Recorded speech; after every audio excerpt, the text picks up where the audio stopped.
Bonjour et bienvenue dans ce Flash Actu format court, troisième lundi du mois, 20 h 10 minutes. Je suis Walid Amara, j'ai l'énorme plaisir d'avoir avec moi le professeur Éric Simon-Tervé pour parler, de prévention et de quelque chose finalement que normalement le cardiologue connaît bien, mais finalement, il va peut-être en nous apprendre plus sur comment prévenir les aggravations, comment gérer, ce que je dois savoir sur le diagnostic et le suivi de ma néphropathie diabétique. On voit tous des diabétiques, mais est-ce qu'on les gère bien? C'est la question que je vais poser dans un court instant à professeur Tervé. Juste, ce flash actu sur aussi un soutien institutionnel des laboratoires Bayer et qui n'intervient pas du tout dans le contenu, c'est uniquement un soutien institutionnel et on le remercie. Donc, je passe la parole tout de suite à professeur Tervé. Merci encore d'accepter notre invitation. Alors, je vous remercie infiniment, mais j'ai un problème parce que là, je n'ai plus mes diapositives, donc il faut que je retrouve. Les aléas du direct. Je vais animer en Oui, attendant. c'est les aléas. Et donc, là, depuis qu'on a... En attendant, rappelle notre congrès du CNCF qui commence Oui, vendredi après-midi jusqu'à vendredi. Pour tous ceux qui veulent s'y rendre, vous êtes invités. Merci de vous joindre à nous. Il y aura une version digitale également en ligne. Mais voilà, donc au plaisir de pouvoir partager avec vous les infos de notre congrès cette semaine. voilà. Alors, éventuellement, je pense que les diapos ont du mal pour passer. Et donc, je vais vous le faire a cappella, comme on avait C'est dit que encore vous mieux, c'est ferez. encore mieux. Justement, on en parlait Voilà, avant et je disais que je préférais sans les diapos. voilà, donc il n'y aura pas de diapo. Et donc, d'abord, je vous remercie de votre invitation qui est extrêmement sympathique et j'adore travailler avec les cardiologues, avec les endocrinologues et un certain nombre de personnes. Donc, voilà, donc j'espère que vous allez être contents. Donc, tout d'abord, il faut dire très rapidement que la néphropathie diabétique en particulier est extrêmement importante avec finalement, et donc ça c'est une diapo que je voulais vous montrer, mais que globalement les néphropathies diabétiques représentent à peu près un quart des néphropathies que l'on observe en France, les hypertensives un quart aussi, donc on arrive à 50%. Et après, il y a un certain nombre d'éléments qui peuvent exister, comme des glomérulofibrilles, des néphropathies interstitielles chroniques, etc.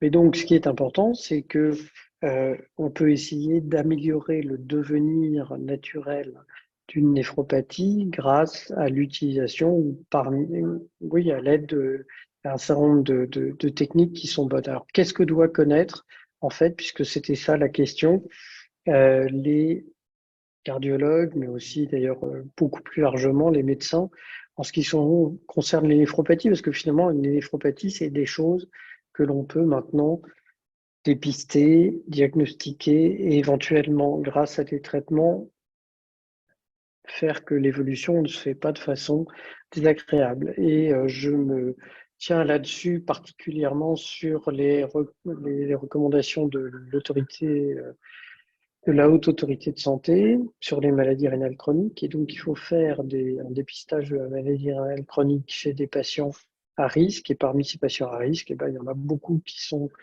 vos patients, c'est-à-dire des patients qui ont un diabète, une hypertension artérielle, une maladie cardiovasculaire qui est grave, des antécédents de néphropathie, des éléments comme ça.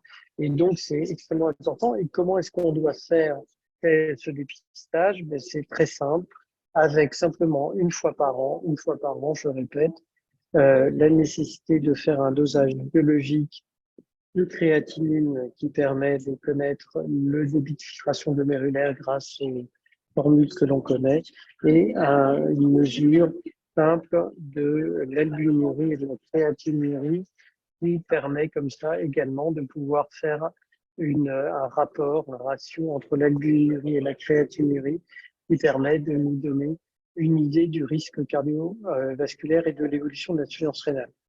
Parce que globalement, l'insuffisance rénale ou la maladie rénale chronique, c'est un continuum entre des patients qui vont bien mais qui ont des facteurs de risque des patients qui vont présenter une microalbuminurie, des patients qui après vont présenter une macroalbuminurie, c'est-à-dire plus que 0,3 g par gramme de protéinurie.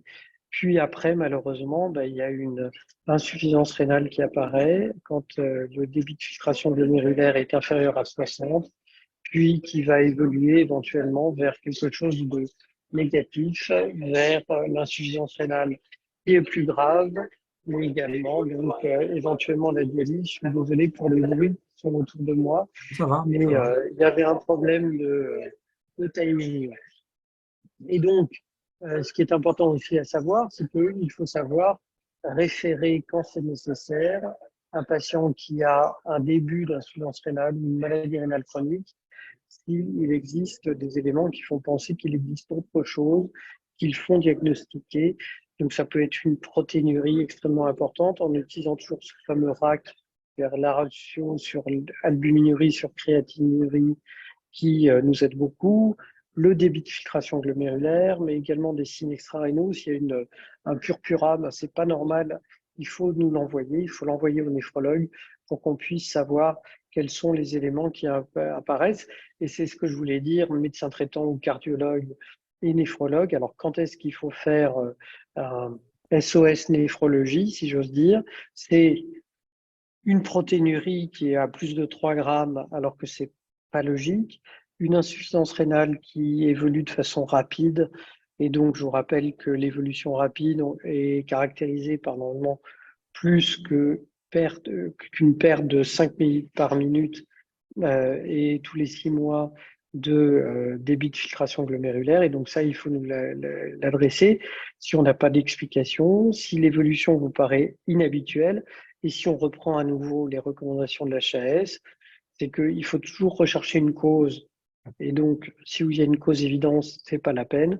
Mais sinon, il faut nous l'envoyer, en particulier en cas d'évolution qui paraît être pas normale.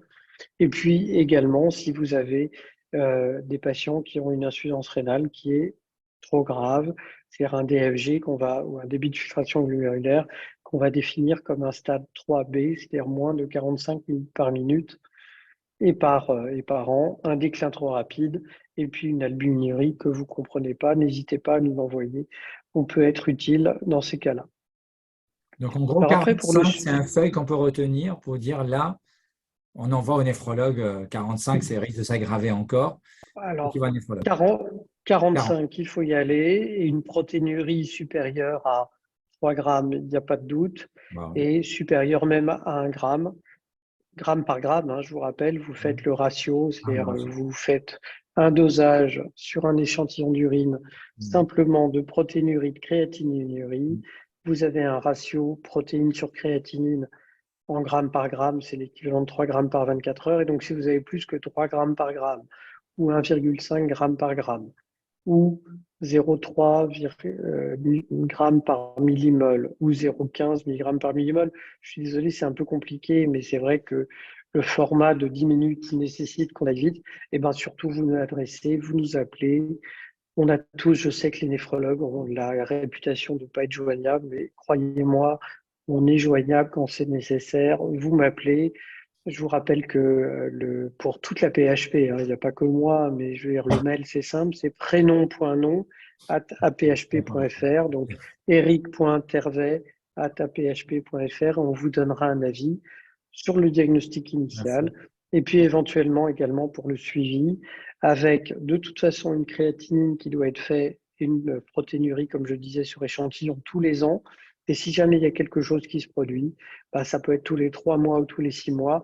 Et ça, vous nous dites, et puis on vous dira quand est-ce qu'il faut faire, parce que c'est vraiment le point plus important, parce qu'on a des moyens, encore une fois, pour améliorer le devenir Deux, de la ques- maladie rénale chronique. deux questions très courtes, réponse très courte. La première, est-ce qu'il faut faire pour mon diabétique, est-ce que je dois lui faire un dosage de microalbuminurie ou d'albuminurie? C'est-à-dire, je dois chercher la macroalbuminurie. Albuminurie. Merci. Albuminurie, on s'en fout de la Merci. microalbuminurie, c'est fini. Merci beaucoup. Et deuxième question, qui est un peu la suite de tout ce que vous avez dit là. Est-ce qu'on a des nouvelles pistes thérapeutiques qui vont arriver?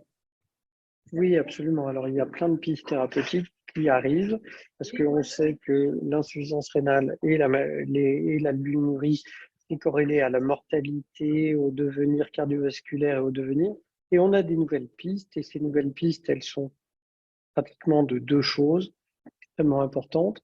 C'est premièrement, puisque ça là est même, et il est possible de pouvoir l'utiliser dès maintenant, ça s'appelle les glyphlosines ou les inhibiteurs de SGLT2, c'est la dapagliflozine que vous connaissez probablement pour l'insuffisance cardiaque et l'empagliflozine depuis en particulier un papier qui était de la semaine dernière du New England qu'on peut utiliser encore, et puis les agonistes des minéralocorticoïdes non stéroïdiens.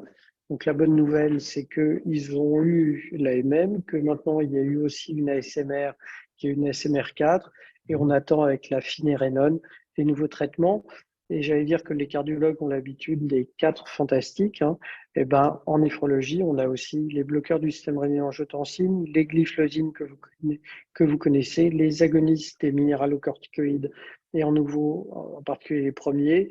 Alors c'est vrai qu'il n'y a pas les bêta-bloquants que vous connaissez bien pour, en ce qui concerne l'insuffisance rénale, mais très sincèrement, dépister, c'est bien, parce que dépister, ça permet de savoir qui va être malade, mais surtout, ça permet, parce que c'est surtout ça qui est intéressant, hein, c'est de proposer un traitement, et maintenant, on a des traitements, et surtout, n'hésitez pas, vous pouvez le faire vous-même, ou si vous avez un doute, n'hésitez pas à contacter un néphrologue.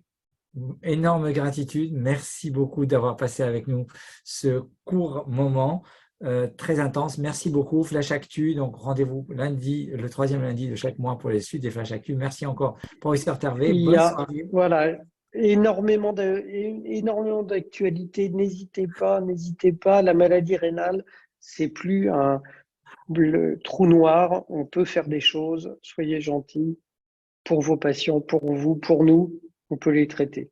Énorme gratitude. Merci beaucoup à tous. Merci, bonne soirée et à très très bientôt. Au revoir. À bientôt. Au revoir.